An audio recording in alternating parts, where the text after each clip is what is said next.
పేద ప్రజలు ఇల్లు కట్టుకోవటానికి అవకాశం ఎక్కడ వచ్చింది? మధ్యతరగతి కుటుంబాలు కూడా సోటుండి ఇల్లు కట్టుకొని వాళ్ళకి ఇప్పుడు అవకాశం వచ్చింది. అది ఎక్కడో మీకు చెప్తాను. ఈ వీడియో పూర్తి చూడండి. లైక్ చేయండి, సబ్స్క్రైబ్ చేసుకోండి, బెల్ ఐకాన్ని ఆన్లో పెట్టుకోండి. మేము పెట్టే లేటెస్ట్ అయిన వీడియోస్ మీకు త్వరగా రావాలంటే బెల్ ఐకాన్ని ఆన్లో పెట్టుకోండి. ప్లీజ్ లైక్ సబ్స్క్రైబ్ చేసుకోండి ఫ్రెండ్స్. సపోర్ట్ చేయండి, కామెంట్ చేయండి.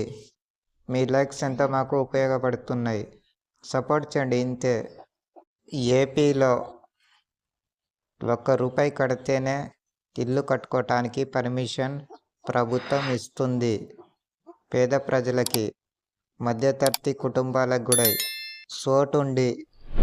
నెంబర్ 1, పేద ప్రజలు, మధ్యతరగతి కుటుంబాలకి ప్రభుత్వం భారీగా సడలింపు ఇచ్చింది. ప్రభుత్వం ₹1 కడితేనే ఇల్లు కట్టుకోవటానికి పర్మిషన్స్, అనుమతులు అన్నీ ఇచ్చేస్తుంది ప్రభుత్వం. నెంబర్ 2, బిల్డింగ్ ఫీజు మాత్రం ₹1. 50 గజాల చదరపు ఉన్న చోటుకి బిల్డింగ్ ఫీజు ₹1. మీకు భూమి ఉండి పట్టణంలో కూడా చోటు ఉండి ఇల్లు కట్టుకోవాలంటే కూడా దానికి కూడా పర్మిషన్ ఇచ్చారు ప్రభుత్వం.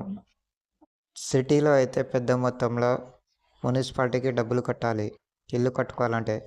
దానికి కూడా సడలింపు ఇచ్చి పేద ప్రజలకు ఎట్లాగైనా ఇల్లు కట్టుకోవాలని ప్రభుత్వం ఆశించి సిటీలో కూడా పర్మిషన్ ఇచ్చింది పేద ప్రజలకి. ఫస్ట్ సారి ₹1 తీసుకొని అనుమతి తీసుకున్న తర్వాత మళ్ళీ రెండోసారి ఇల్లు కట్టుకోవాలని మీకు చోటు ఉండి మళ్ళీ రెండోసారి కట్టుకోవాలంటే దానికి ఫీజు మాత్రం ₹3గా నిర్ణయించారు ప్రభుత్వం నుంచి. దానికి కూడా పర్మిషన్ ఇచ్చారు రెండోసారి కట్టుకోవటానికి.